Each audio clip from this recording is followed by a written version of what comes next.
Hi, everybody. Hey, Greg. Nice to see you. Hi, Dale Weaver. Great to see you too. Robin, halfway through Iowa's climate summit. Fabulous folks. I had exactly the same reaction. So let me tell you about my days of contrast.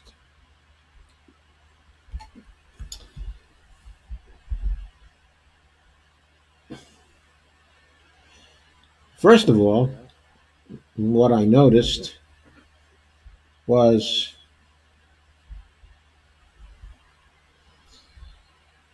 the goings on in various countries.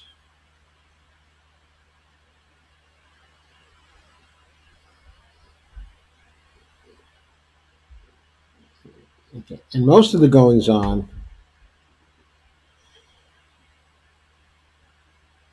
were really, I must say, not too joyful.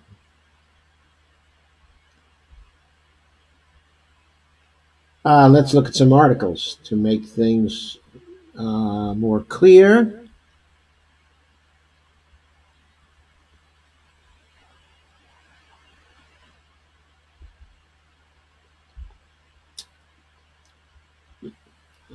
My daughter says she's still hearing the echoes. How's the sound for the rest of you? Sometimes it turns out that some people can hearing echoes and others don't hear the echoes.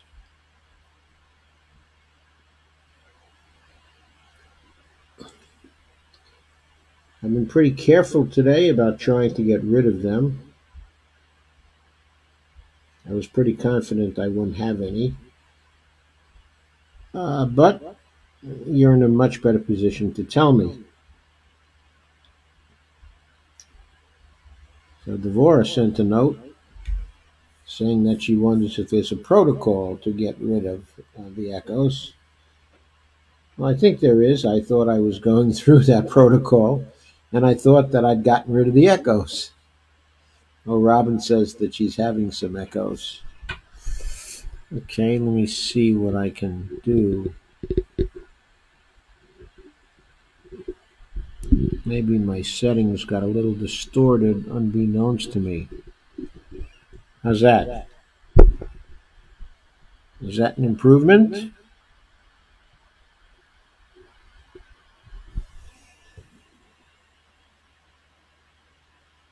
So please let me know. Have I just improved it or not?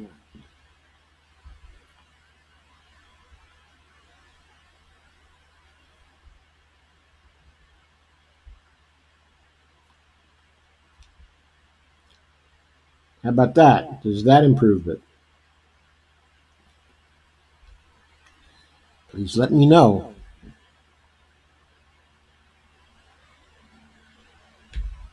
I'd really like to tune it before I continue.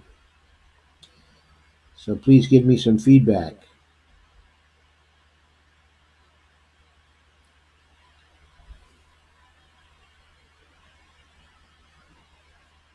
Still echoes, Robin says, but the scratchy background was lessened. Okay.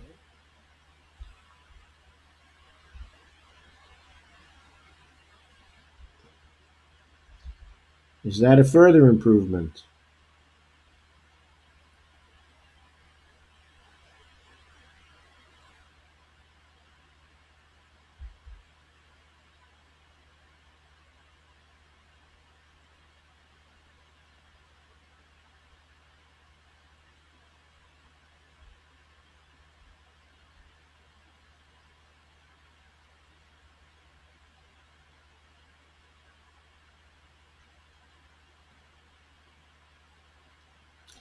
Hey, Steve, how you doing tonight? Thank you for coming. Everybody, please do me the honor of sharing, liking, and subscribing. And I think I will get on with it as best I can.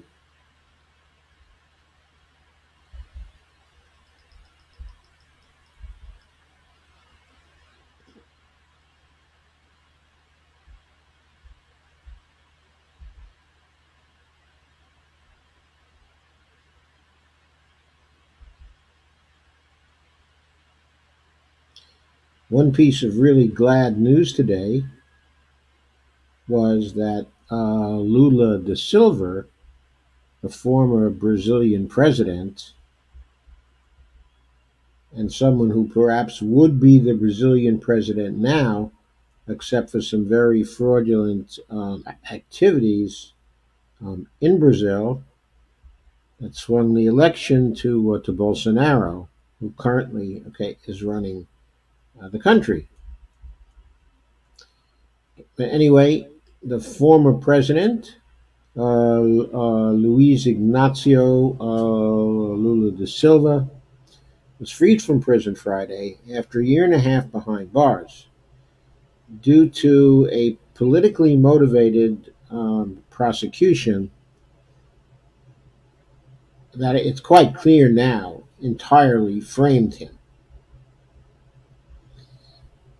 He has gotten out of jail now. The Supreme Court is still deciding on the outcome of his case, so theoretically he could be brought back to jail. The grounds on which he was out of jail is that the Supreme Court has recognized now that someone who has made an appeal has the right to stay out of jail on appeal. So that was the basis. His release had much to do with the investigations of Glenn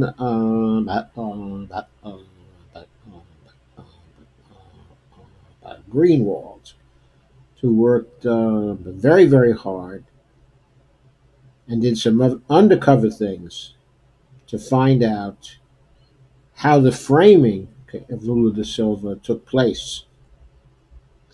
At the time of his framing, he was leading in the election campaign, and his popularity was overwhelming. He almost certainly would have been elected as president.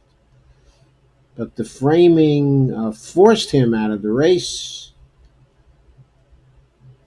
and then he was put in jail, and he wasn't able to do anything about it. And you can see from the article that his getting out of jail is a very emotional day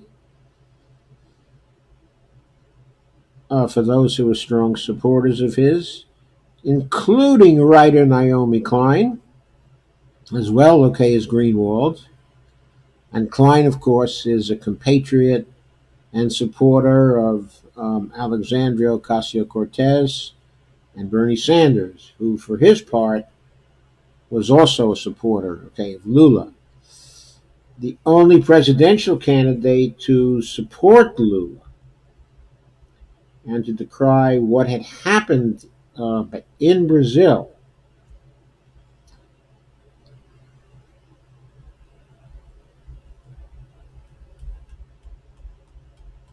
And so it's a big day in Brazil and something to really celebrate for all the people who believe in justice internationally and who believe in democracy internationally. Lula's getting out of jail is something to celebrate. And what Lula said is, quote, "They did not imprison a man. They wanted to kill an idea, and ideas are not killed," unquote. And all the time that he was in jail, he wasn't able to kill the ideas that he represented. He was a main focus of the resistance to fascism in Brazil, and he remains so today.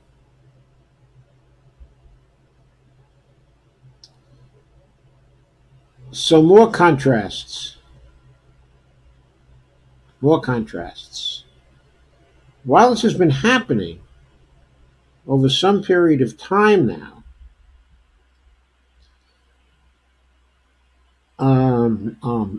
in Bolivia and Chile, we have seen very questionable things happening, and the Western media doing a hell of a job, okay, of covering it. Back from November 6th, this article appeared in Truthdig. Chile and Bolivia reports expose Western media's rank hypocrisy. The article was written by Lucas Kerner at FAIR, and it's a media criticism article. Look at those crowds in Chile. For several weeks, they've taken to the streets to oppose, okay, the neoliberal government, okay, of Chile. Clean this up a bit.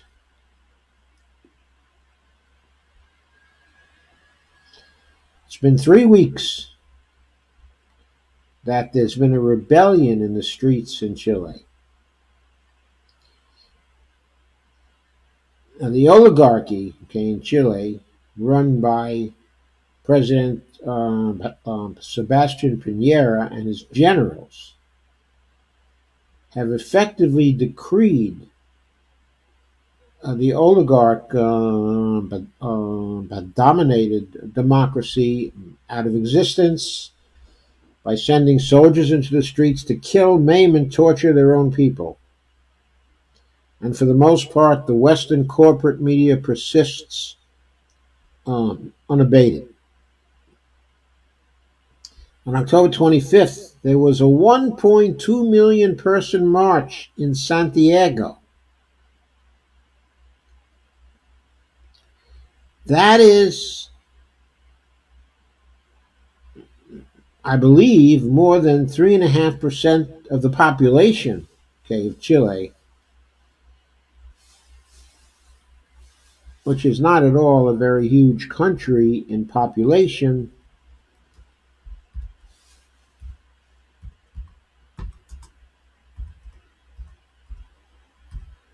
Let's review the population of Chile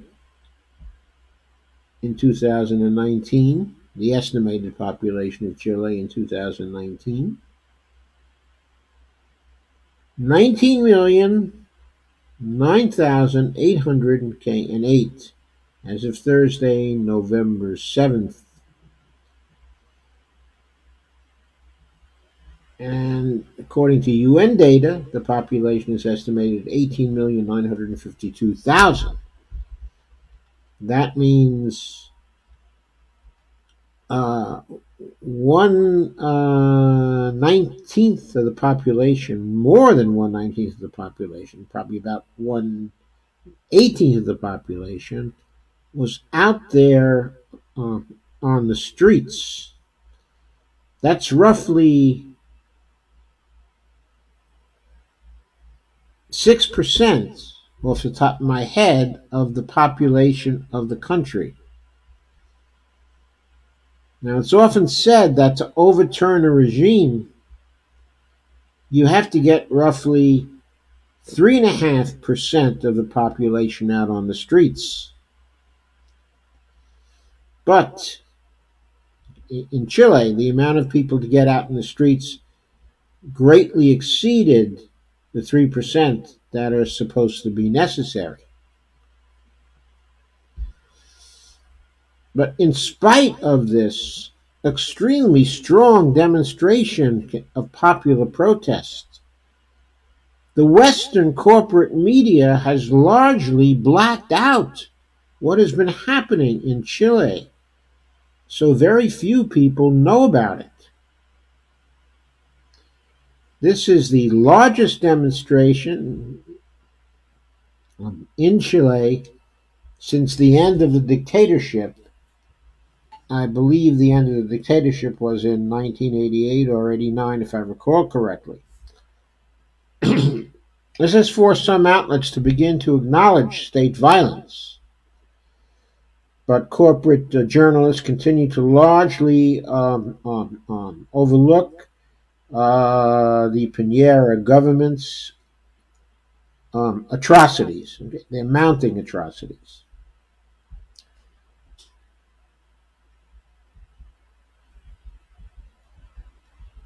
The author states that this behavior contrasts remarkably with the corporate media's unanimous backing of regime change in Venezuela, endorsing insurrectionary protests and vilifying the president, okay, who is Nicolas Maduro, as a quote dictator, unquote. And there's a reference to fair.org 41119. This media bias in favor of the hardline administration of Chile might also be juxtaposed with the unfolding coverage of anti-government protests in Bolivia. In yet another case of self-serving hypocrisy, the U.S. corporate media have moved to revoke left-wing President Evo Morales' democratic credentials after his recent the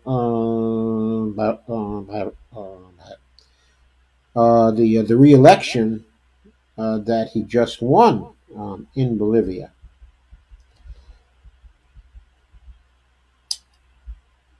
And the author highlights the lies of omission in the corporate media. By October 21st, the news had broken in the Chilean press that Ecuadorian national Romario Velez had been shot by state security forces while taking part in a protest in northern Chile the previous evening. In other words, that was not even in Santiago. Over half a dozen people had already been killed since the protest started on October 16th, and at least 1,420 people were detained at the time, according to Chile's National Human Rights Institute, known in Spanish as INDH. And there are graphic videos of abhorrent state repression, which are circulating widely on social media. One might expect such glaring atrocities to spark attention from supposedly reputable international news outlets like the New York Times. It hasn't. I think you'll have to agree with me that I don't think the New York Times is very reputable these days. It's forgotten, its heritage. It has a naked bias in its coverage both of national news and international news. For example, it is nakedly anti-Bernie Sanders.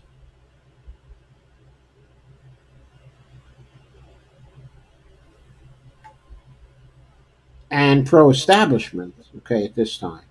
It just refuses to believe that Bernie can win and that he can defeat Trump, in spite of all the evidence to the contrary, that he has at least as good a chance, as anybody else.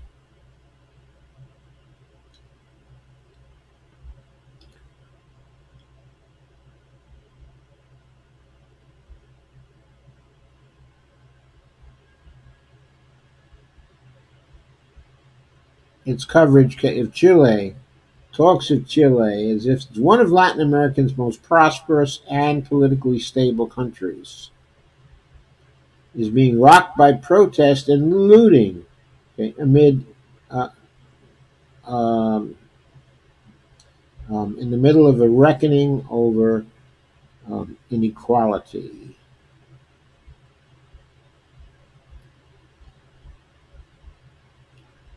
And this particular article was written by Ernesto Londano.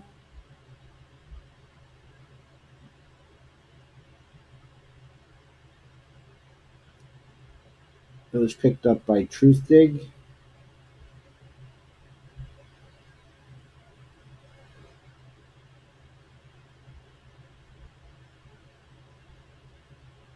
Oh, I'm sorry.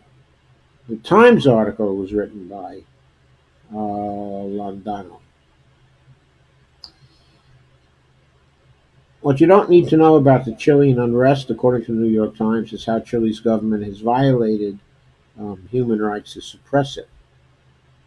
A Times article published on October 21st, headline, quote, "What You Need to Know About the Unrest in Chile," made no mention whatsoever of the mounting allegations of egregious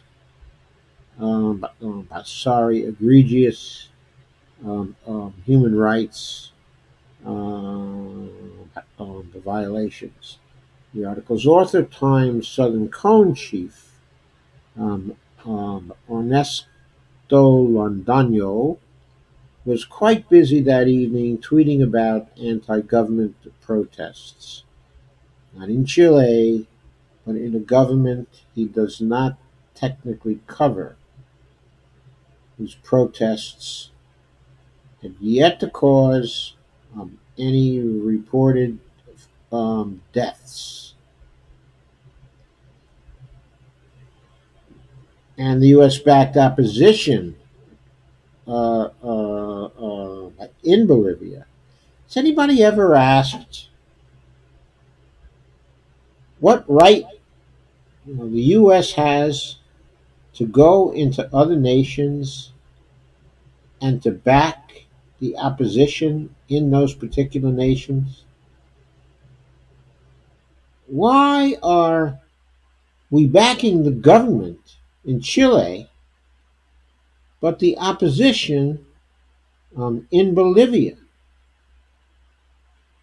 and in Venezuela are the opposition? Why have we been backing the government in Argentina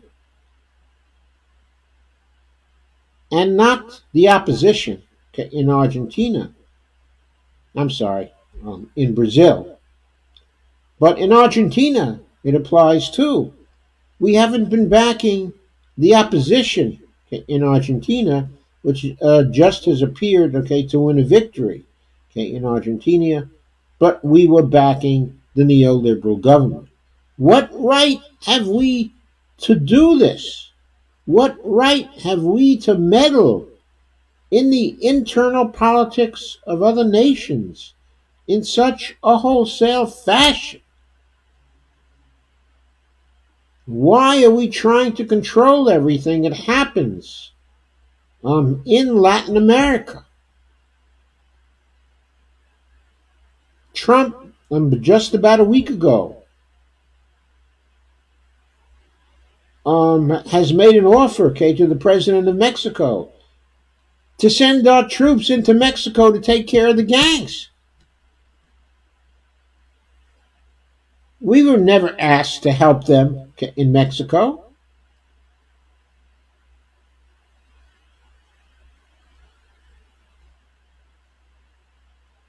We were never asked by the president to go into Mexico and to take care of the gangs. But here's Trump. He wants to meddle there too. It seems like he wants to meddle in every nation, in Latin America, and to control what's happening, not only in the Middle East, but in every nation of this particular hemisphere.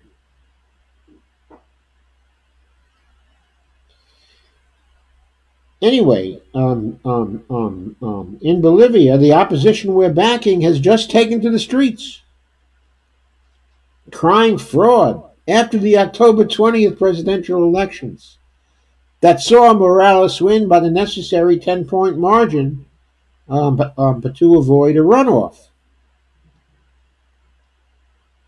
There's a controversy. Why? Because there was a 24-hour delay in the quick count reporting of results by the Electoral Tribunal there. But according to the CEPR's Mark Weisbrot, an extremely reliable reporter on what's going on, in Latin America, the preliminary analysis of publicly available data from over 34,000 voting tables, quote, shows no evidence, of any irregularity. Landano tweeted a graphic video of a bloodied by university president in Chile, reportedly struck by tear gas during a protest. Something he has yet to do in the case of Chile, despite the abundance of appalling footage. In an article on the results, the New York Times on October 21st, the reporter repeats the damning allegations of possible fraud by the OAS, their mission, of observers, which he said raised the prospect that a victory by Mr. Morales would be regarded by the international community, as illegitimate. What international community? By the Latin American states who are under the thumb of the United States and who hate Morales because he too is a socialist.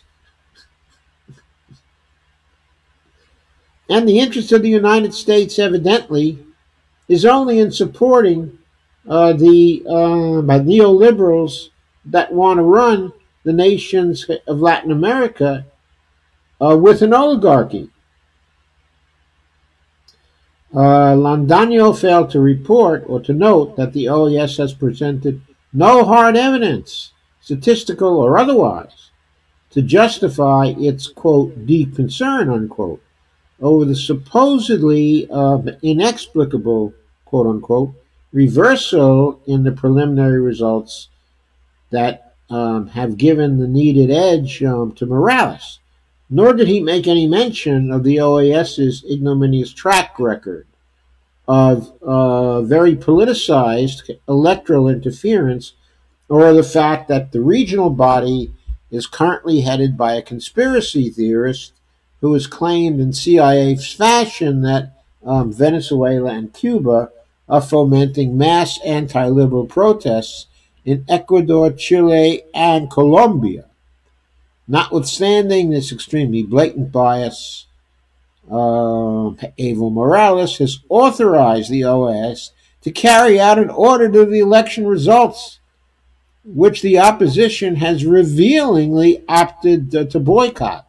So here's the socialist leaning over backwards to allow a biased organization to carry out an audit of the election results in his country.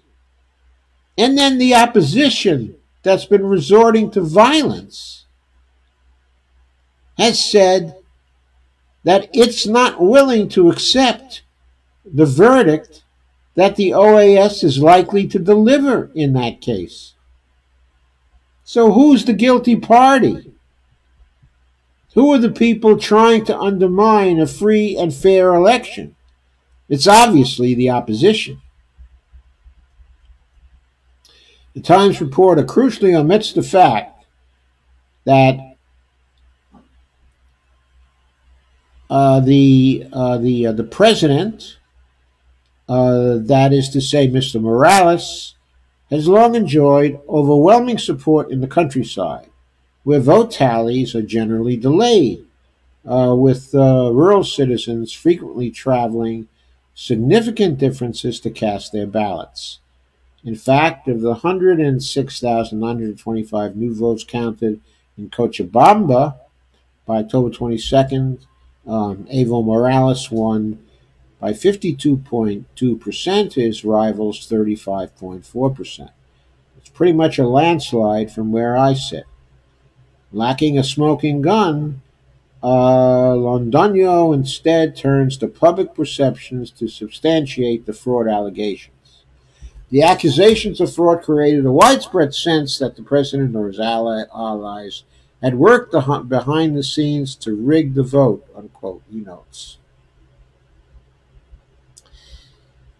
And then the author says, it would appear that the New York Times is only concerned about popular opinion when it happens to coincide with Western establishment wisdom.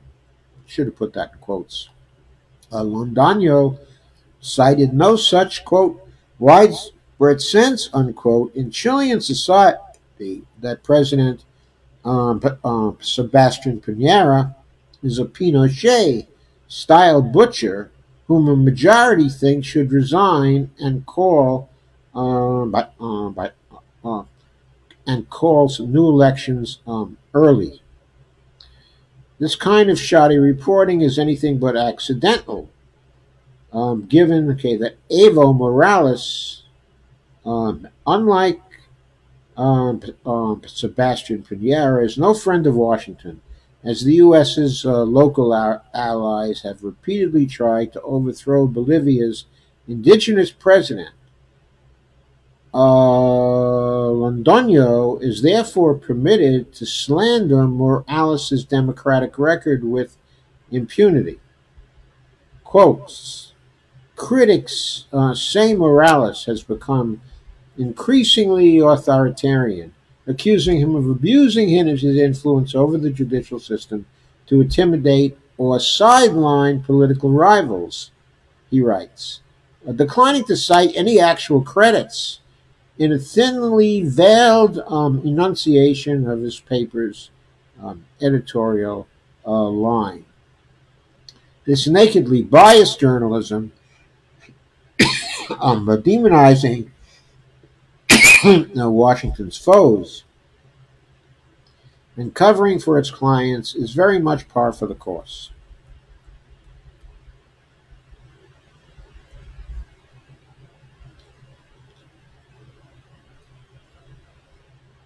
Next, the author goes into the Venezuelan situation, where we know from the previous coverage, that I've given this, that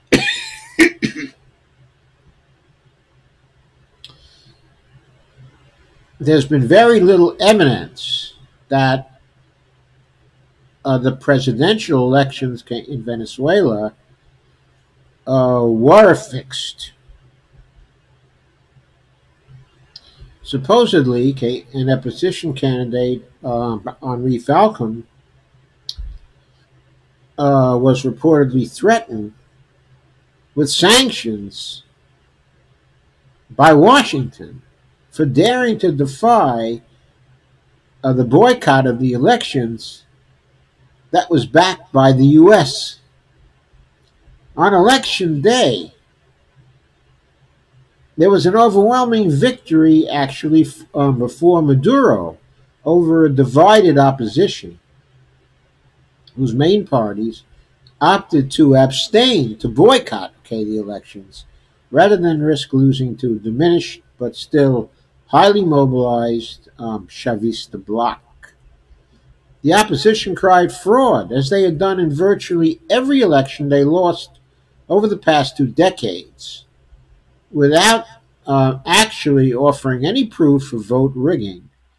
Under Venezuelans' automated system of elections, witnesses from all political parties must sign off on the vote tallies in each polling center, which are randomly subjected to a hot audit the same day, rendering fraud immediately evident.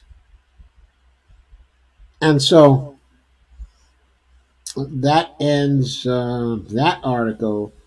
Disorder, in Latin America, in many ways due to constant intervention by the U.S. in the politics of just about every Latin American country. I don't know if there's one country that has not seen interference by the U.S. In its domestic political affairs. How ironic this is, considering the rage that all of our politicians feel at a supposed intervention, of U.S. elections, in U.S. elections, in 2016, for which there is very little public evidence. There are a lot of public claims by the intelligence agencies of the U.S. and by many politicians in the U.S. But there's a deep shortage, okay, of public evidence that there was any effective interference in the 2016 elections by foreign foes. Though now I understand that some people who are on the Democratic side are now trying to show that it was the Ukrainians interfering in the U.S. election of 2016. So suddenly it turns out to be the Ukrainians. So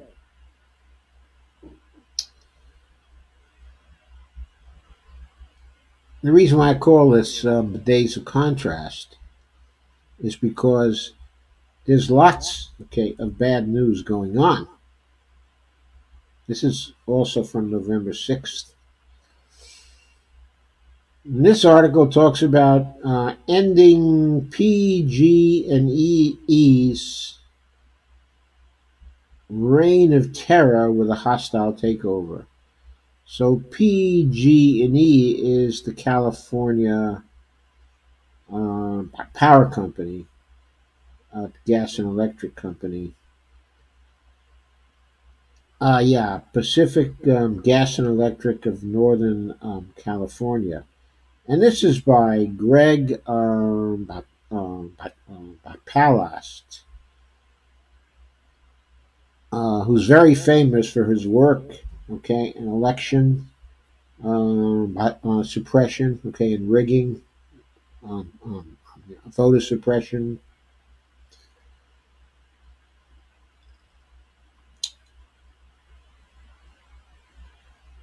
But here he writes on power companies. And he says power companies have two jobs: keep the lights on, don't kill your customers. And he says PG&E of Northern California flunks on both counts. So how can California put an end to PG&E's reign, okay, of error? By the way, this is another one that came out of Truthdig. The answer: make this so-called public utility into a true public system, a customer-owned power cooperative, a plan proposed by the city of San Jose. Currently, the only things public about PG&E are the bills the public pays and the charred homes and bodies this bankrupt beast leaves behind. There's a picture of the entrance to PG&E.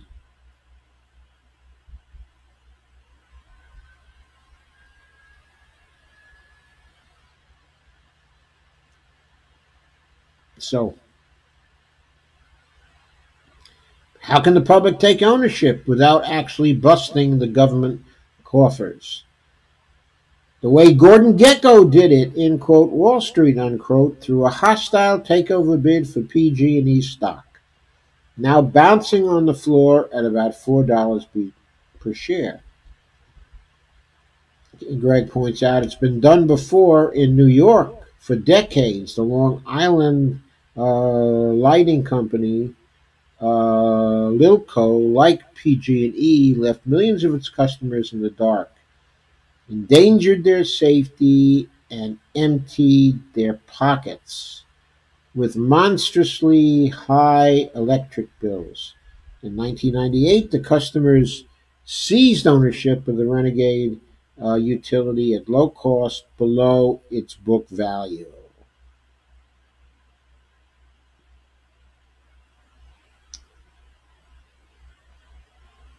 And Greg says in 1981, as executive director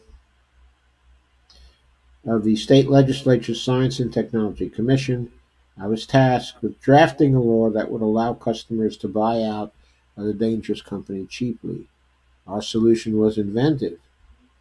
Lilco's stock, like PG&E's, was in the toilet, trading at a fraction of its book value.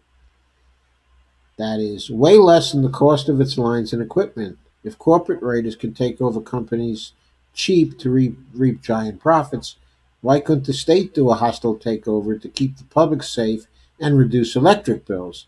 My agency drafted and the legislature passed a law permitting the state to make a hostile tender offer for Lilco's stock.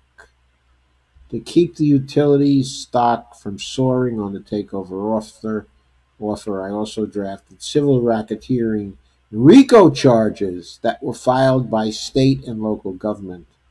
The complaints cited years of the company extracting billions from its captive customers on false claims. And the jury awarded Long Island's beleaguered customers $4 billion in damages.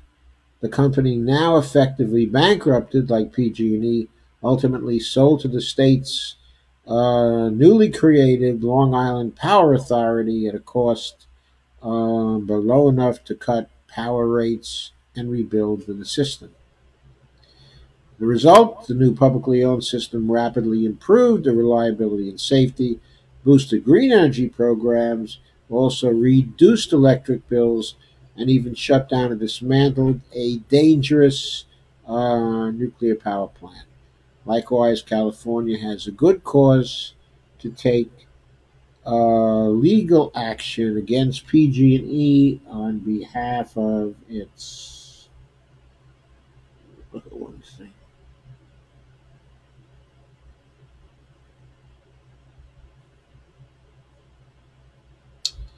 On behalf of its customers. The still blazing Kincaid fire. I'm sorry.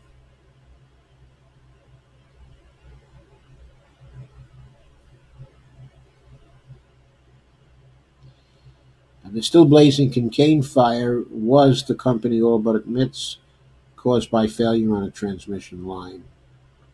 The company had promised for 2 years to fix by this April. It didn't.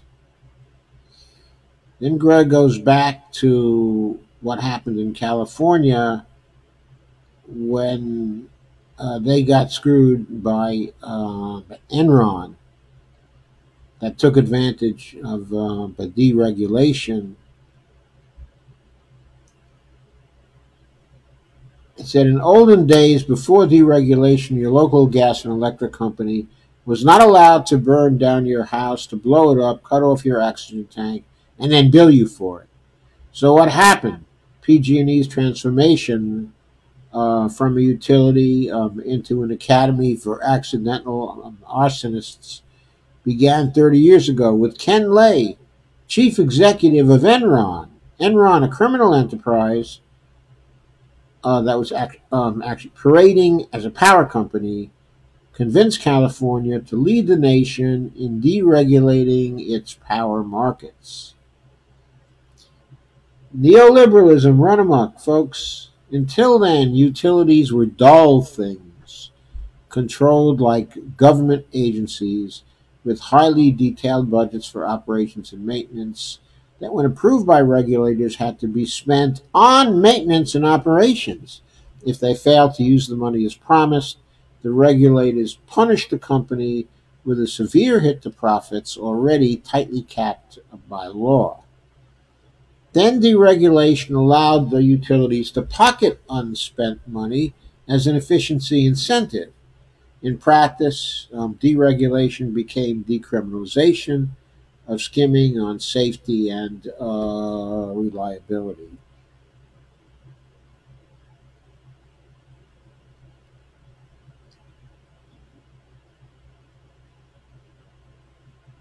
So then Greg goes into stories of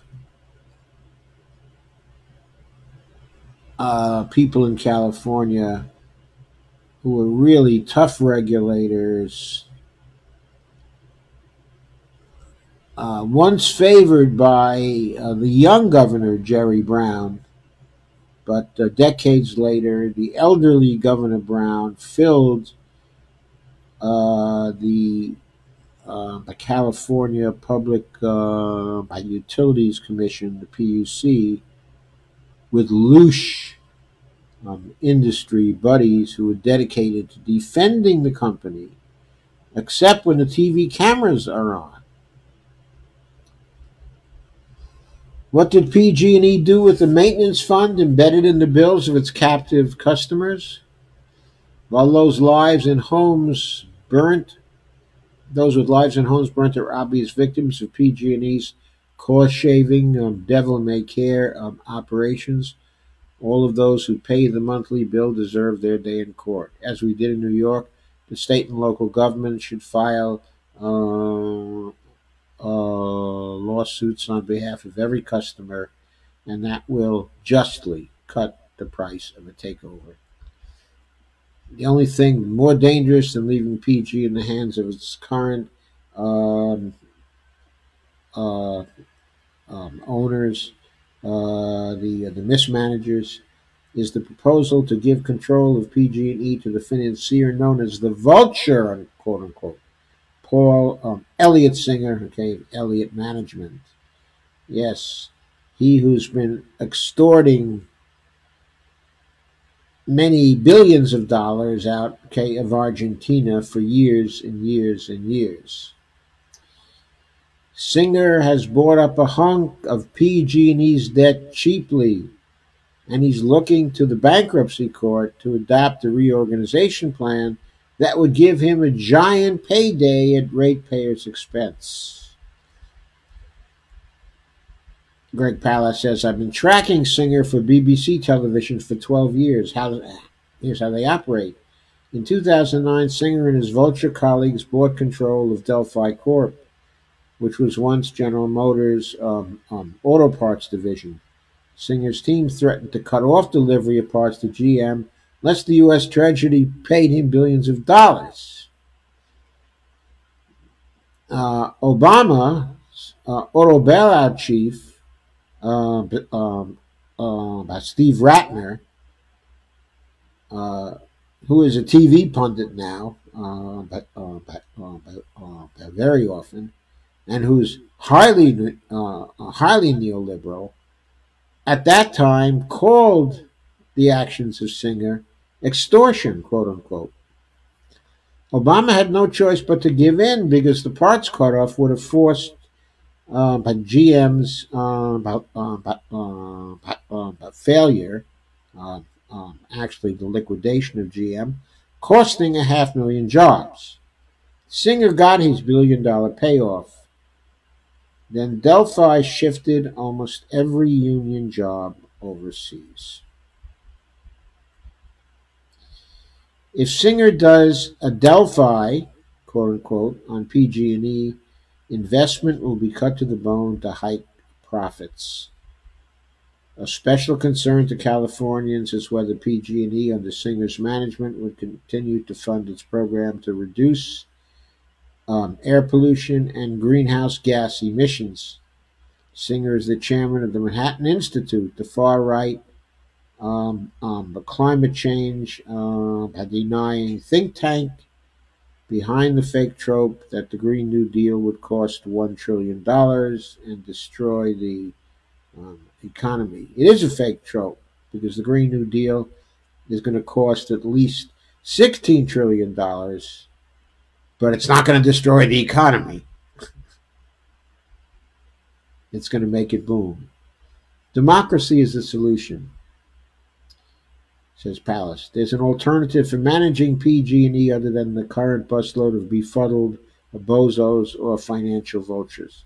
San Jose has the right idea: consumer cooperative ownership. And he says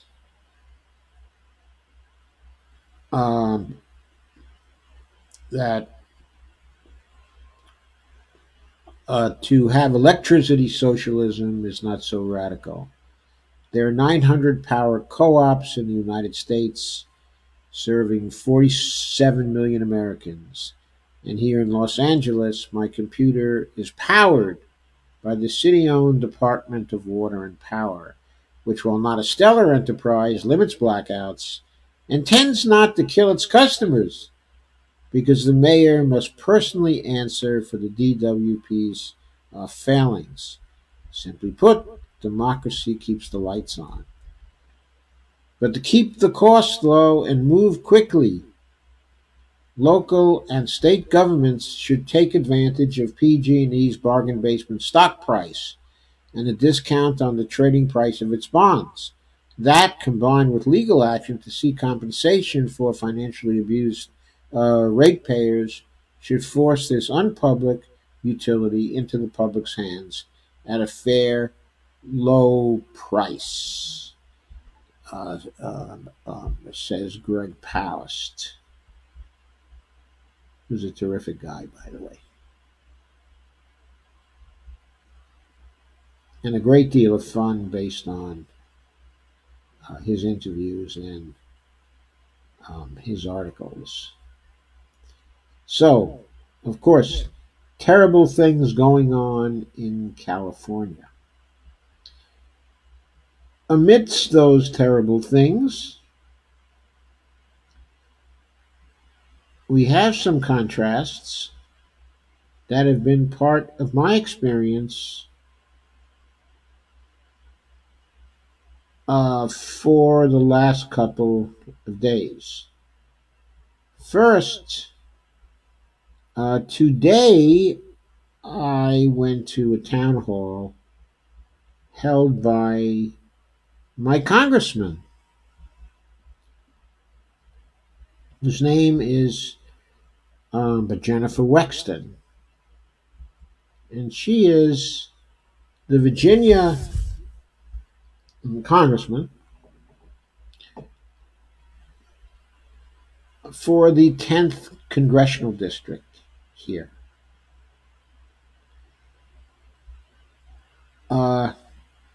She seems to be a person who thinks very carefully about her policy positions, okay, and what she favors.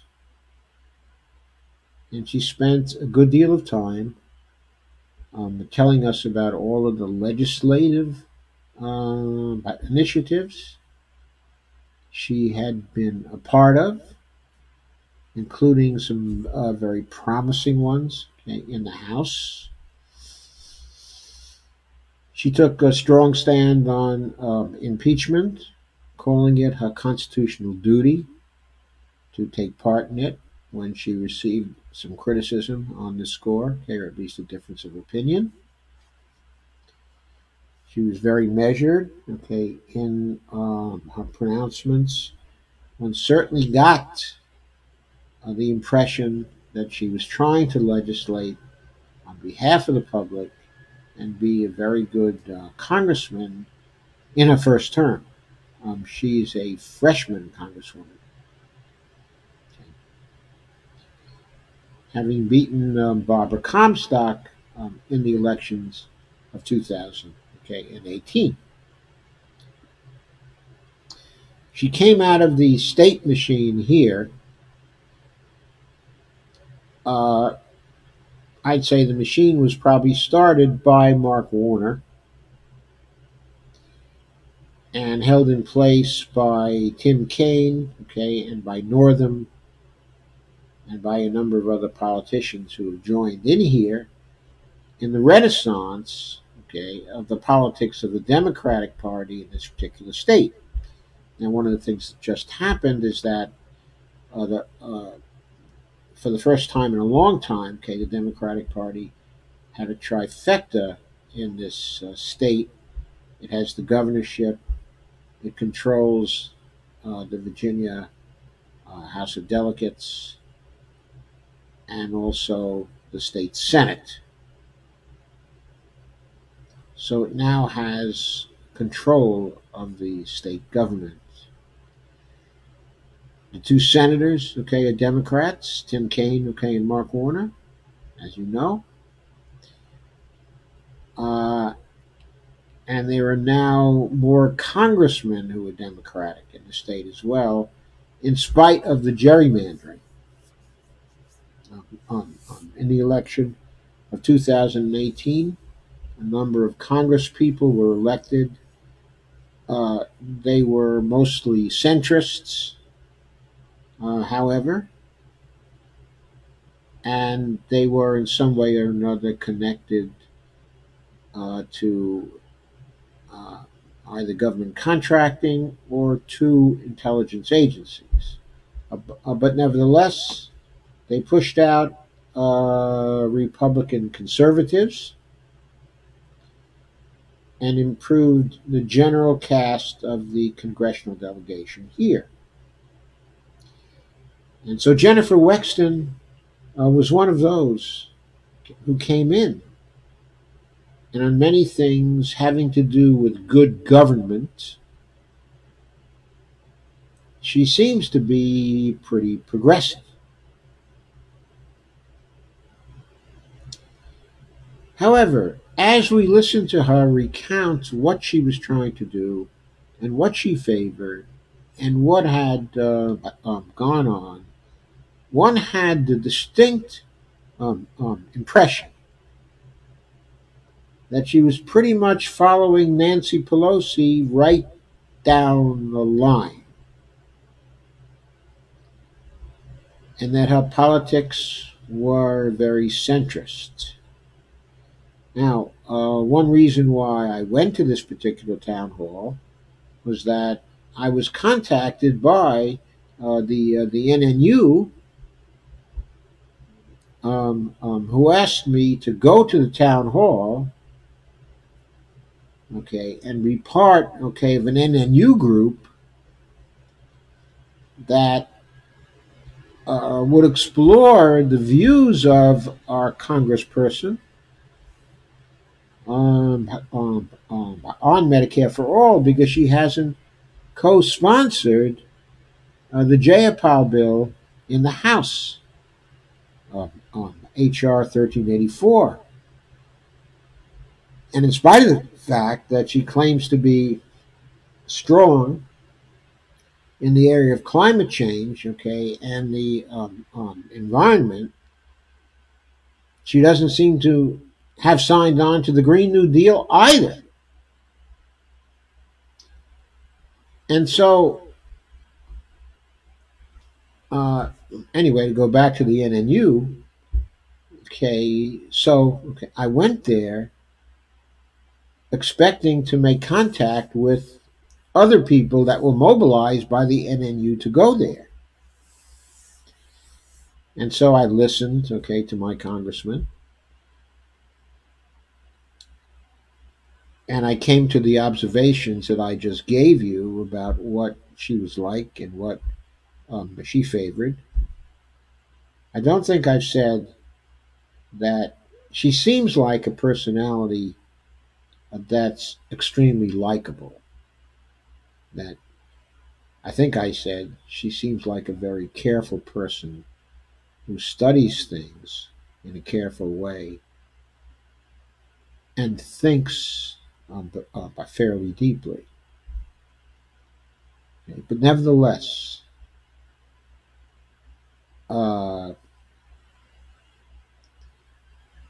you look at the whole picture, the impression, okay, that you get is, even though she's trying to improve things, she's very much business as usual. How does this relate, okay, to the NNU? Well, as I sat there, okay, and listened and drew my conclusions, I found that when it came time for questions, more and more people were asking questions about all sorts of things, which she answered in a very, very forthright way. There were no really penetrating questions on the Green New Deal, and there were no questions at all on Medicare for All, which is perhaps the number one issue in the whole country, and nobody was asking any questions. So I began to wonder, is there anybody else from the NNU here besides myself? I decided, no, there's nobody else.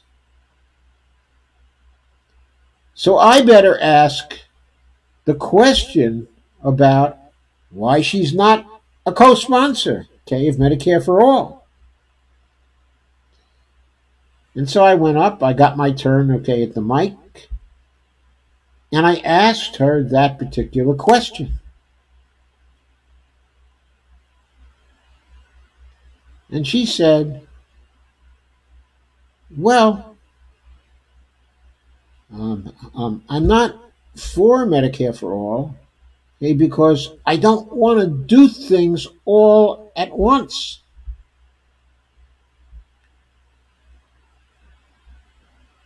Okay, so of course, after I asked my question and I got my answer, I was supposed to move on.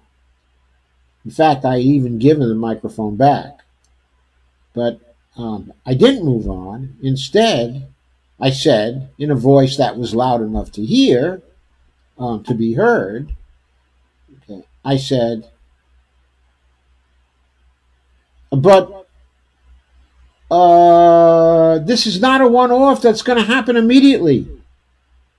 In both of the bills that are introduced into Congress now, there are transition periods.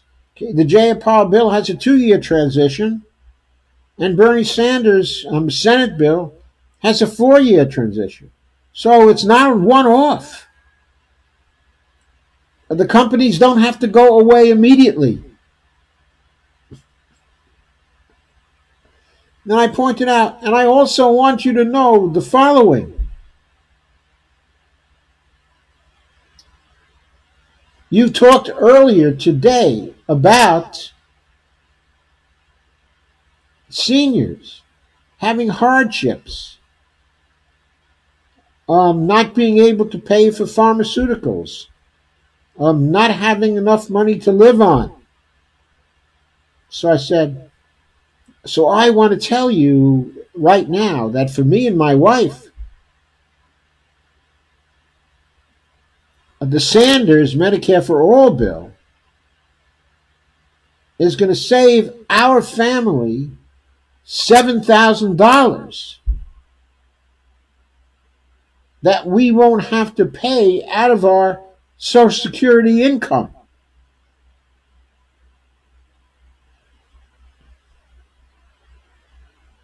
And I said, there's even more than that when you consider the rest of the Sanders agenda, like the housing program, like the Social Security expansion.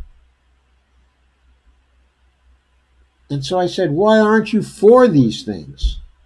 Of course, at this point, I got no further answer. It was no longer my turn, so it passed to the next person. But the fact is, she had a formulaic response. I had to break the rules to cast doubt on the response that she had made. But if the NNU people had showed up to that meeting, which they were trying to get me to show up to, and which I did show up for, if they could have asked the first very elementary question, and if they had 4 or 5 people there, including myself, and we'd all gotten online, we could have followed up with objections to the various answers she had given, and we could, in the end, have gotten to the nub of why she wasn't supporting Medicare for all. Because her points about this were all talking points. She said, I believe in choice, choice. Choice of insurance company, I believe in choice. And she also said she favored the Medicare X plan. Now, I remembered vaguely in the past hearing about the Medicare X plan.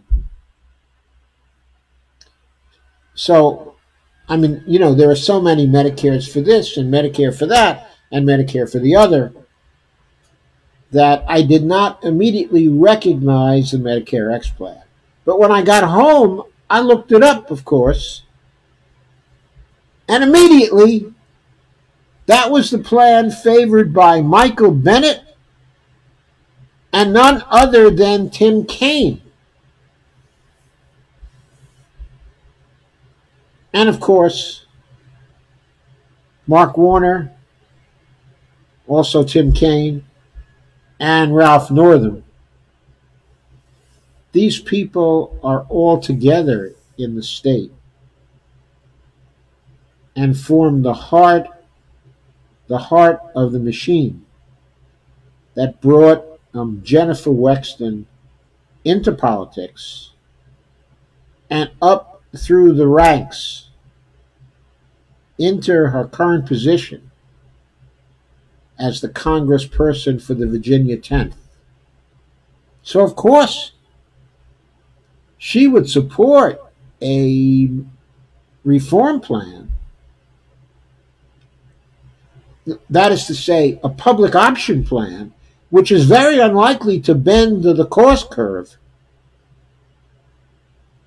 which was favored by Tim Kaine and sponsored by Michael Bennet, very much the same kind of Democrat as Mark Warner and also Tim Kaine, an establishment Democrat, okay, a centrist Democrat. Now, it would have been great if we had had 4 or 5 people there. The second person could easily have exposed that,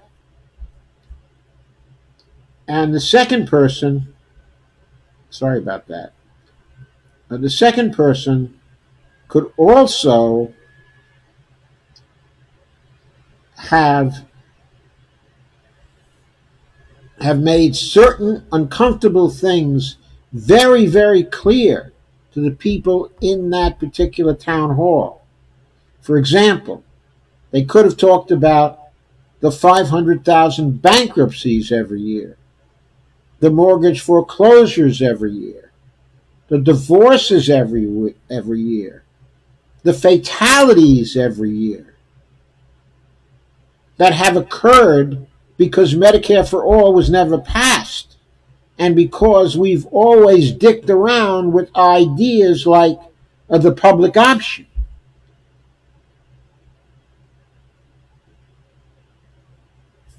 But we didn't have the team of people that was necessary. When you go to town halls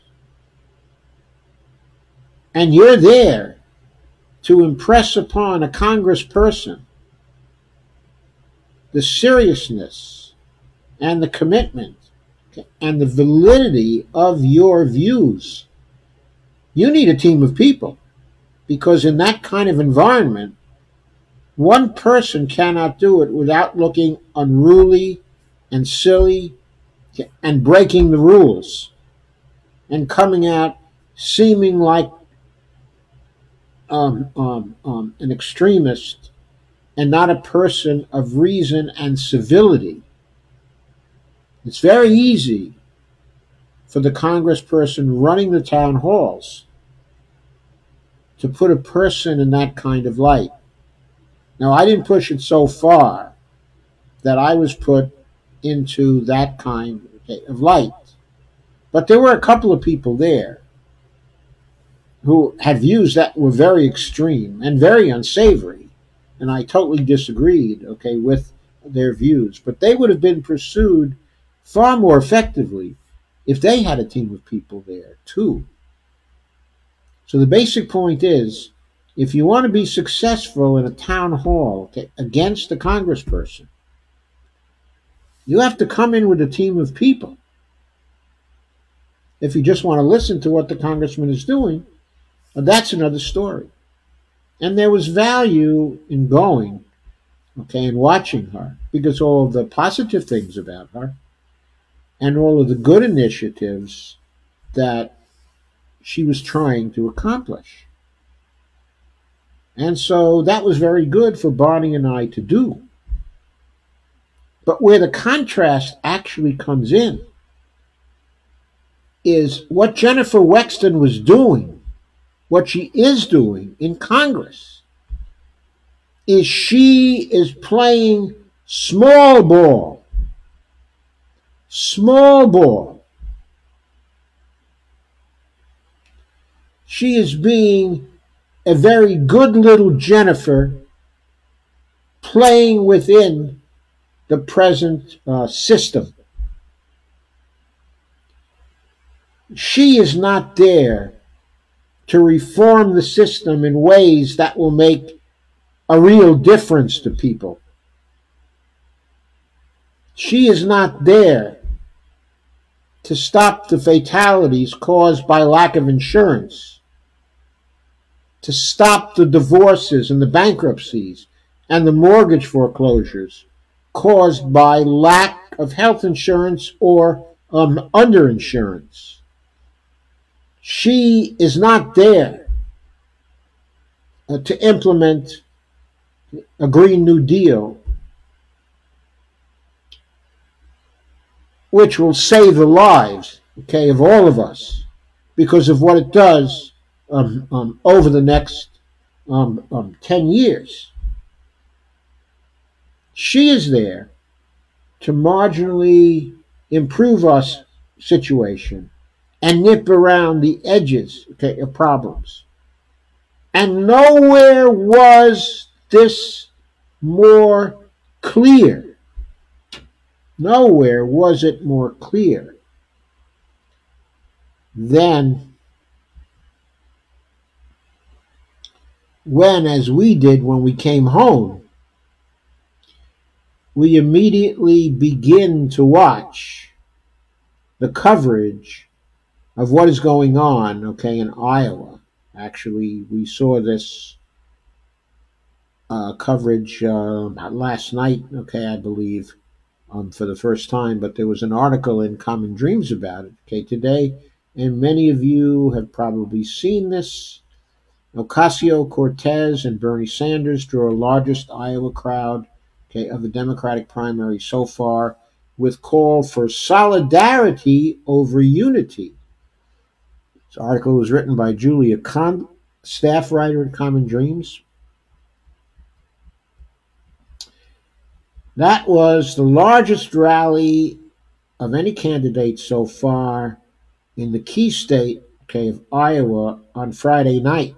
And that was an indoor rally. It wasn't even one of Bernie's stadium rallies. It was an indoor rally. And he had a huge crowd there, drawing more than 2,400 people to Iowa Western Community College, a community college in Council Bluffs. That was not in Des Moines.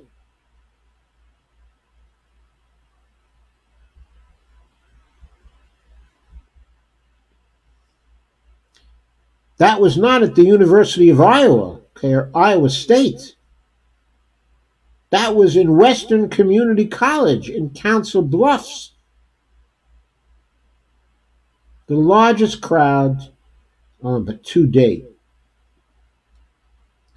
Ocasio-Cortez was magnificent in further developing Bernie's theme of not me, us. And his themes of do something for somebody you do not know. Be in solidarity with somebody you do not know. I think AOC took that and she spun that into pure gold.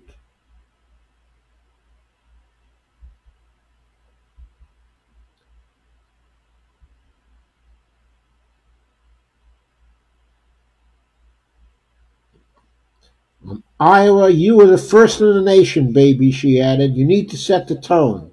I need to go back home to the Bronx and tell my community in the Bronx, we need to fight, okay, for Iowa, quote unquote. By the way, she also told them it was the first time she'd been, okay, in Iowa.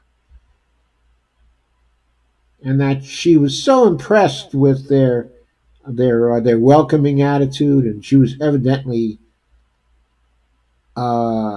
she was experiencing Iowa nice for the first time. And she said, I want something better than unity. I want solidarity. And she talked about solidarity. And boy, the people got on their feet for Ocasio-Cortez and Bernie. It was really wonderful to see. And then, but today, there was the Green New Deal presentation, which occurred in Des Moines, okay, but indoors. I don't know what the crowd was for that. I don't think it was in quite as large, okay, a venue. But that room was crowded, and people were getting up and cheering periodically. And Ocasio-Cortez was even better, okay, in her oratory today. Okay, and then they went to, I believe it was Coralville, Iowa. First, I should point out, okay, that the Green New Deal rally, okay, in Des Moines, that had a wonderful cast of characters. It had some activists, okay, in the climate movement for some time who had a panel discussion, and they were very, very good. But then it went on to the speakers, and it had first the crowd was warmed up actually by Naomi Klein, who was very, very eloquent. Very, very eloquent. Just brilliant, okay, in her speech. She was followed by Stacy Walker, who was just doing a little bit of an introductory talk for AOC, okay, and for Bernie. And he impressed. He is very good, okay, at rhetoric, very good at speaking.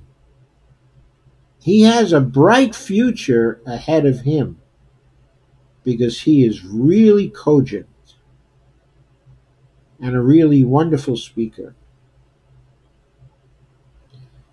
And then came Ocasio-Cortez,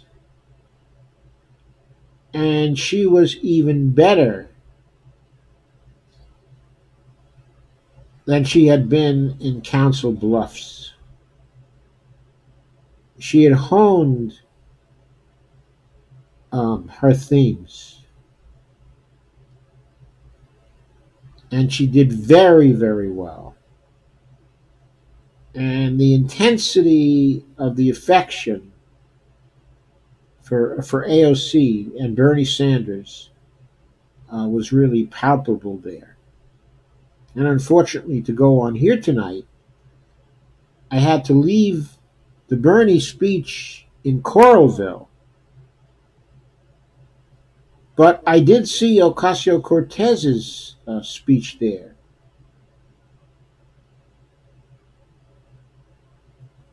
Okay, and it was wonderful. I should also say, okay, that, I think I did say, okay, that the speech by Klein was also wonderful.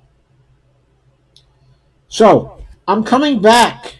I'm coming back, you understand, from the Jennifer Wexton Town Hall. Okay, and I'm greeted by what the revolution is really about, from Naomi Klein and Stacy Walker and AOC, okay, and Bernie Sanders. And the contrast between what they're intending to do, okay, and their sheer sales pitch, their framing, their vision is so strong as a contrast. It's the difference between people who are really trying to make change and those who are really nibbling around the edges because they have decided that making change is impossible for them. Now, don't get me wrong. I think that if Bernie wins the presidency and brings in a progressive Congress with him, I'm quite sure Jennifer Wexton will fall into line and will happily take part in the change making that Bernie, okay, is planning. I don't think she'll be a problem. But make no mistake about it, the people who will be leading the change and who will be making the change will be the ones who, okay, as AOC said, who want to return the party to its FDR roots in the New Deal, who want to be real Democrats plus, not the people who for so long now have been pretending to be Democrats after they took over the old party. They took control of the old party and led by Bill Clinton and by others, including Nancy Pelosi, they turned it into Republican light, and a few others like Bill Bradley, Richard Gephardt, Al Gore. They turned it into a Republican light party. Okay, and AOC made very clear that what she and Bernie are about is turning it back and making it the change party again, representing the working people of this country.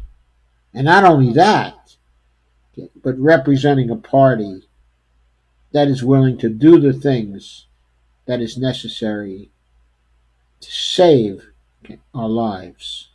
So for me, this was a very important day of contrasts, okay, in the experiences that I had.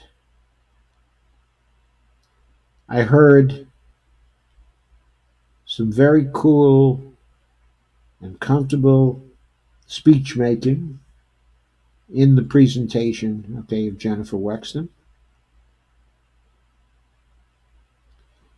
And I heard from a person who had shallow excuses about something very important. And I also heard from people who are totally and completely committed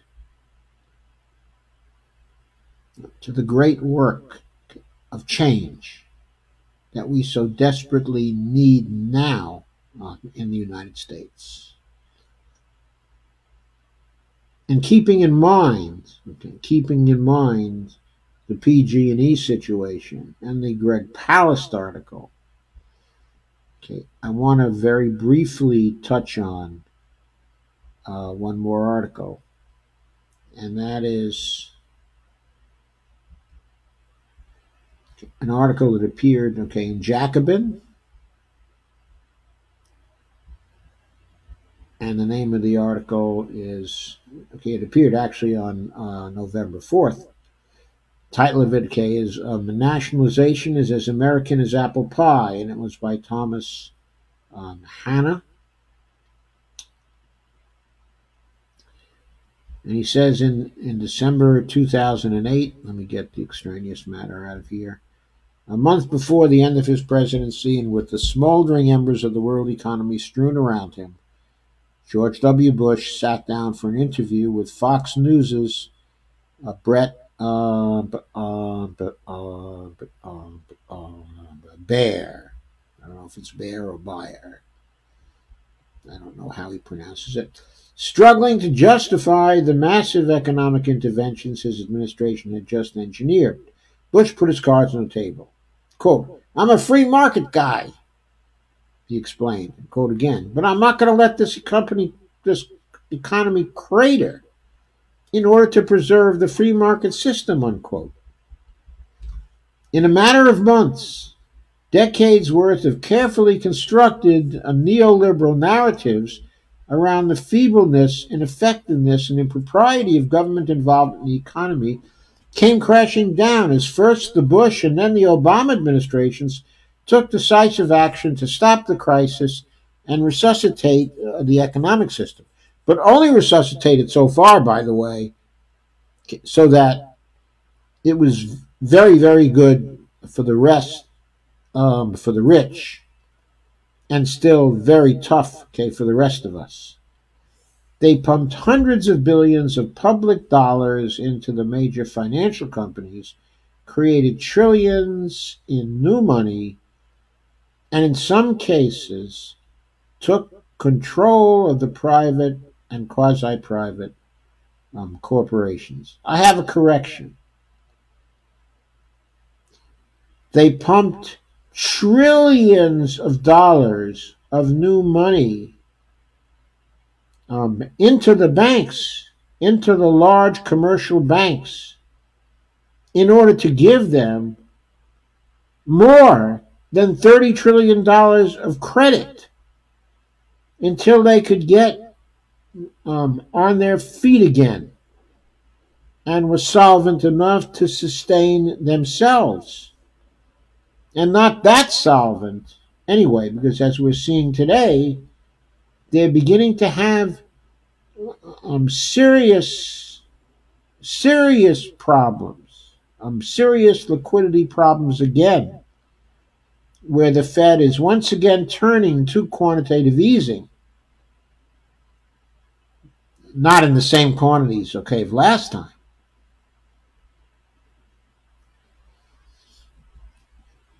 Anyway, the 2008-2009 financial crisis demonstrated that far from being weak and subordinated to markets, government, and especially the federal government, has a variety of important economic tools at its disposal. But it did not really demonstrate how powerful those tools are.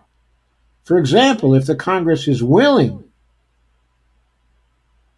it can have the Federal Reserve supply the Treasury spending account with all the money that it appropriates for a fiscal year up front before any of that money is actually spent, obviating the need for the Treasury to have tax revenues free up the Federal Reserve to fill the Treasury spending account. Also free up the Treasury from selling any more debt instruments to fill the Treasury spending account. Congress hasn't drawn on those powers yet. And the Treasury Department hasn't started to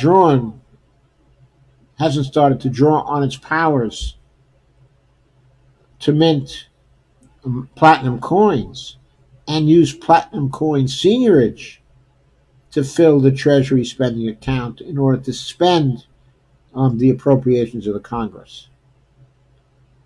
But anyway, one of the most powerful tools that Thomas Hanna points to here is nationalization. The process of bringing privately controlled assets, businesses, land, real estate services, natural resources, etc., under public authority. This shift can occur with the transfer of ownership, changes in legal and operational control of both. And Greg Palast, of course, is advocating just that with respect to PG&E in California. Despite its power, however, nationalization has largely been off the table in recent decades as a policy option, in part due to a misconception that private ownership and free markets have always reigned supreme in the United States. In fact, in just 100 years between 1909 and 2009, the federal government nationalized hundreds of businesses across a wide variety of economic sectors. So I'm going to stop here with going through this article. I've left a link to it, and you can read it for yourself. But suffice it to say that in the 100 years from 1909 to 2009, when it was necessary, the federal government was never shy about using nationalization in order to prevent collapses of certain industries.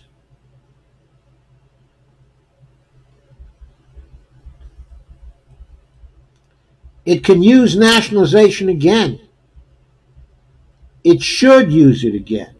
It should use that kind of tool to bring private businesses that have failed and are threatening the economy or wide parts of the economy.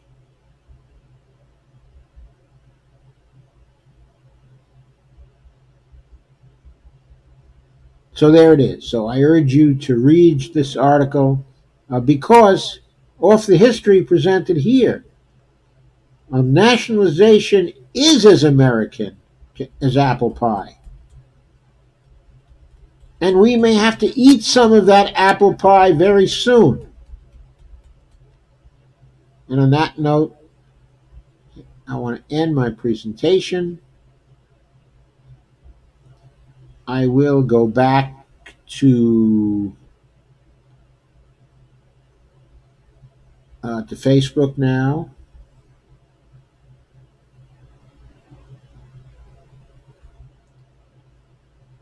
And check out your comments. Before I do that, let me remind you to share, like, and subscribe. And please become a patron at www.patreon.com/Joe_Firestone.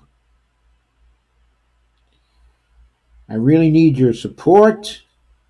Please, please, please consider becoming a patron. That will help me a lot. And remember, even $1 a month helps. Every dollar counts. So back to Facebook and your comments now.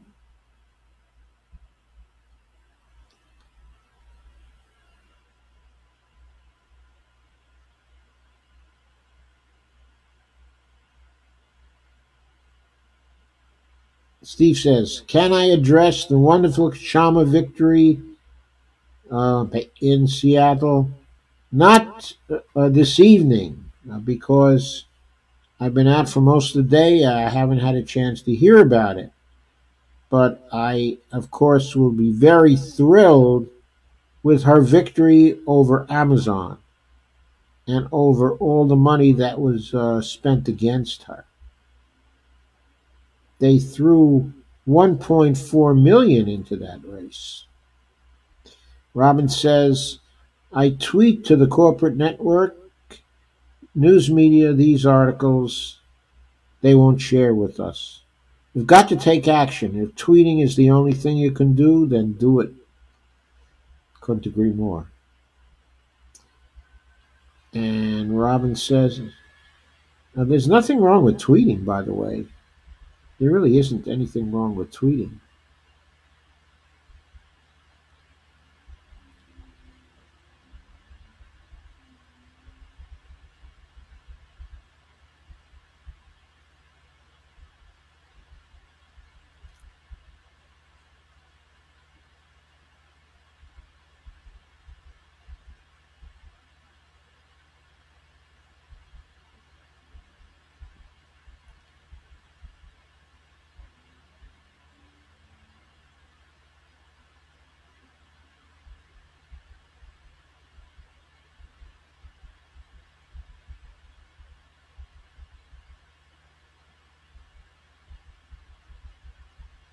A lot of comments tonight.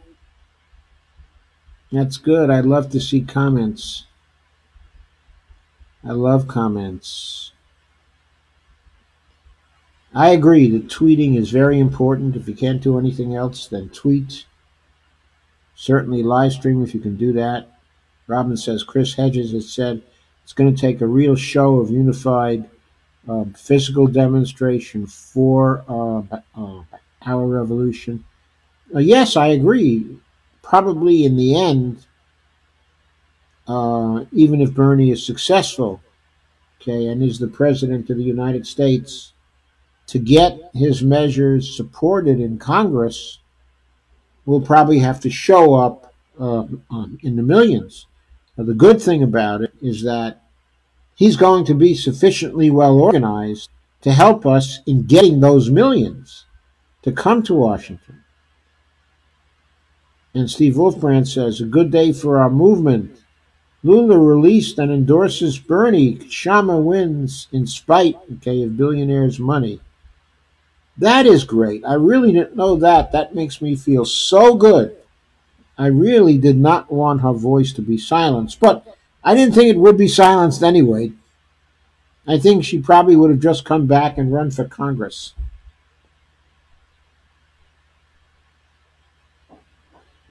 Though that might be a little hard because, for all I know, she's in Jayapal's district.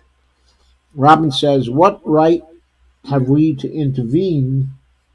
Oh, says, what right have we to intervene in Central American countries' business? Because the global corporatists paid for it. Enough is enough. Yes, we know they did pay for it. But they bought that for cents on the dollar. It's simply cents on the dollar. I know when you're watching me on Facebook, it appears to me that I'm frozen, but I don't seem to be frozen when I check myself out, okay, on XSplit. So I hope I'm not frozen. So Steve says, methinks those Mormons were up to no good. There's more to that story than meets the eye. Steve says, Viva Evo Morales, and Margot Shepard has joined. Hi, Margot. And Carmen Muniz has joined. Margaret Ames has joined. Hi, Margaret. Robin Halsey says, I had the same question. How are they making their money? I know that members travel to some state for their jobs, income, but of course, nobody asked what they did for this income. I'm just a little curious about a group of folks who appear to have a nice lifestyle in the middle of nowhere. And Robin Halsey says, Greg Palast equals an American hero. Yes, I agree. Robin says, I've been outraged at the onset of this year's fires and the non-reporting by our corporate media. Nobody mentions this company's profits over people. Why no reinvestment in their own infrastructure? Because they too believe in a big one, where they prefer to have the money to escape the power grid shutdown. Jeff Ginter's joined some time ago. Don't know if he's still here. Steve Wolfbrand says, there are ties to a pedo ring. The convoy was spread out and not within sight of each other. This was no accident of misidentification. Steve says, California is a failed state. I live here. I know. My daughter lives in California too. She doesn't yet seem to have the impression that it's a failed state. I have the impression that it's failed in certain of the local areas, but not in all of them. And that it's been saddled by austerity policies, because the second coming of Jerry Brown has been far different from what the young Jerry Brown was doing. Robin says, search on YouTube. But Bernie was the only white guy to, I'm sorry, to what? On Tom Hartman's show. Steve says, as the fifth largest economy in the world, California is a bellwether. Yeah, I'm afraid it's not a bellwether in a good way right now. Certainly not for climate change. Robin says, Virginia went to hell after I moved in 2005. Lived most of my adult life in Northern Virginia, Alexandria, Fairfax County. But glad they're getting a backbone again. We lived in Alexandria for quite a long time, too. First, we lived in Reston. Then we lived in Chantilly for a little while after coming down here. And we lived in Alexandria from 1991 to 2016 when we came out here to Ashburn, where our grandchildren are, and our son. And his family, of course. Glad they're getting a backbone again. Okay. Our daughter lived here also until 2016.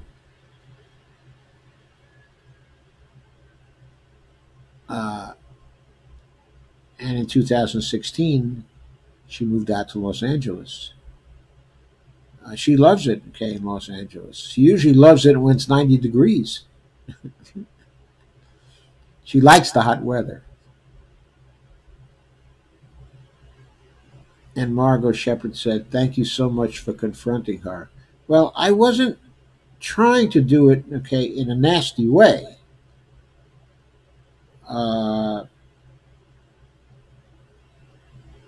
Though,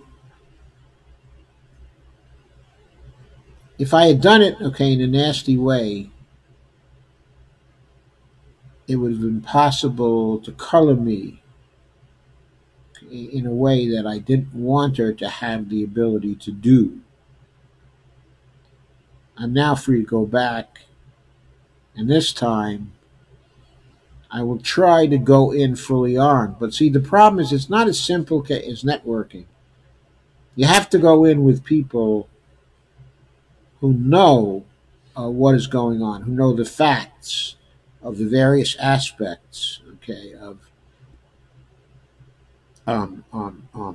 healthcare in America, and who are prepared because they know enough to pick up on what someone else has said,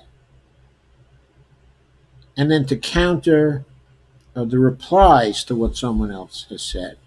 In other words, the replies are usually talking points.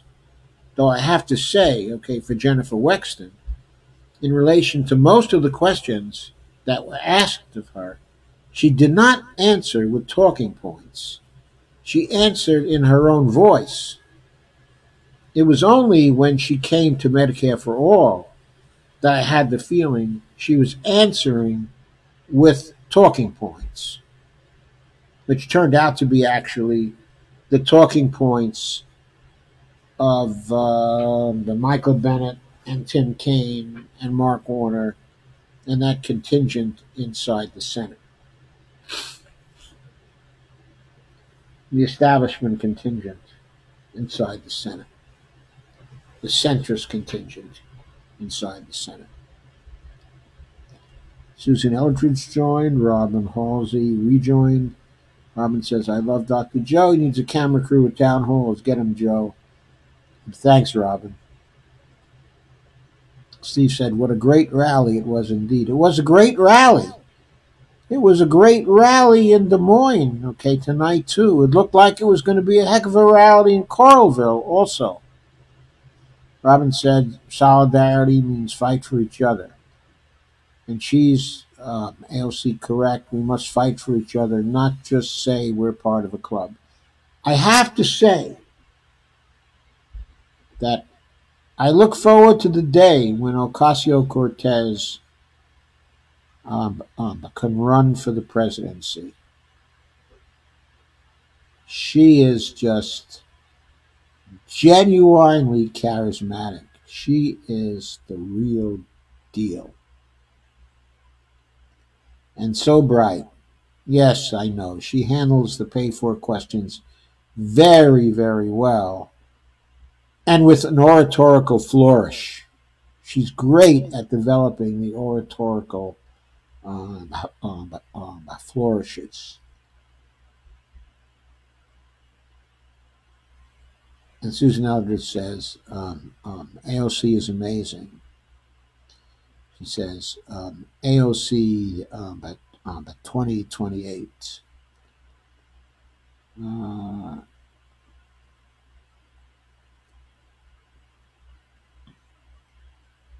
Well, maybe she'll be ready for the vice presidency in 2024. What do you think? I guess she still won't be old enough, even in 2024.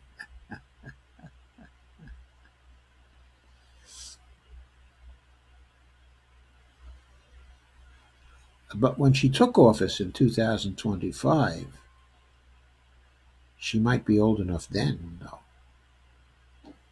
So she can probably run in 2024. Yeah, I don't think she would run for the presidency in 2024, but uh, it's possible she could be selected if Bernie is still in office, hopefully by 2024, as his vice presidential candidate. They work so well together. I mean, they just work so well together. They just fit. They fit so beautifully. They fit. Probably because they both are New Yorkers and the children, okay, of immigrants. There's a certain language you learn also coming, okay, from New York. Robin says, I missed it, but I've got the video up and I'll rewind till I find it. Robin points out Jane Fonda was arrested each day of her protests in downtown D.C. On her inspiration.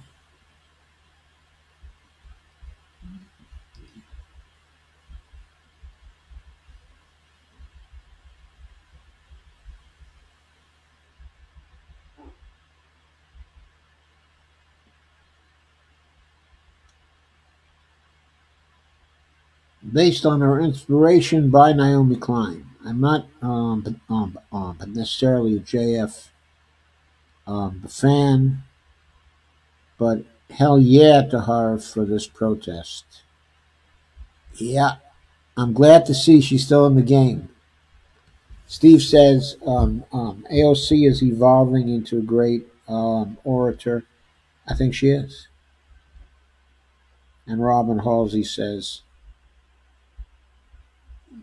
we've got to push our legislatures to do their best. They're so afraid of Nancy Pelosi and the establishment, they might not realize they've got a nation behind them. They're brainwashed. She said, okay, so Robin says that they're demurred down,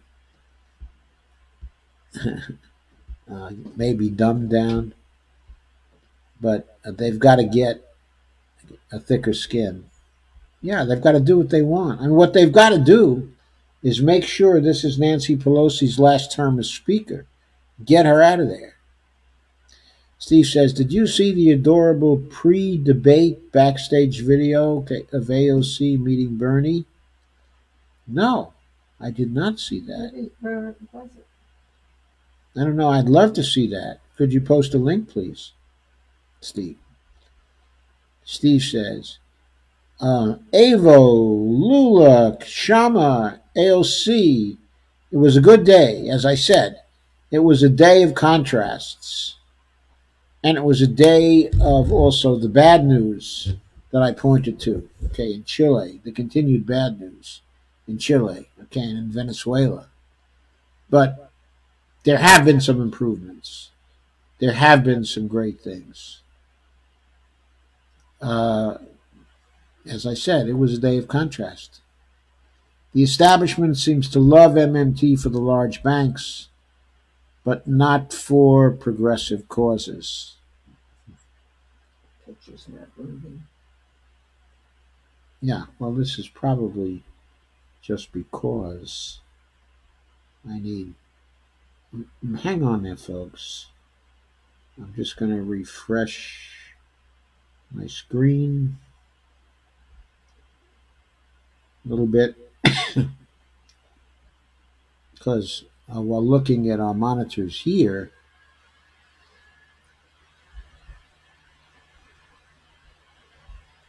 okay, it seems as though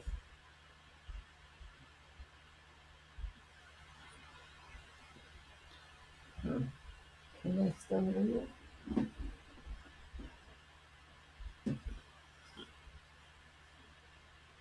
I seem to have screwed something up trying to fix it.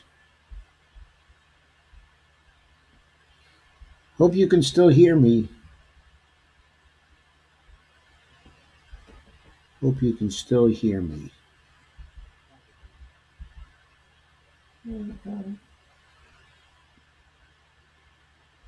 Hope you can still hear me, everybody, and see me. I tried to refresh.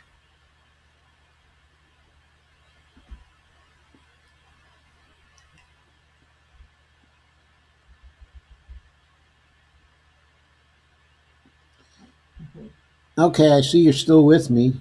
I'm still getting some hearts.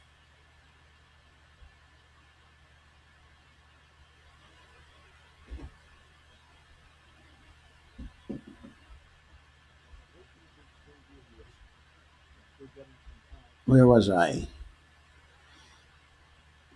Robin Halsey says, no, but I've got both pulled up on YouTube. I tend to savor these. Robin says, good night, Joe. Thanks so much for everything.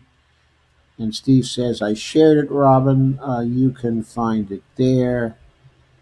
Steve says, Bernie has promised AOC a position in his administration. He may well have done that.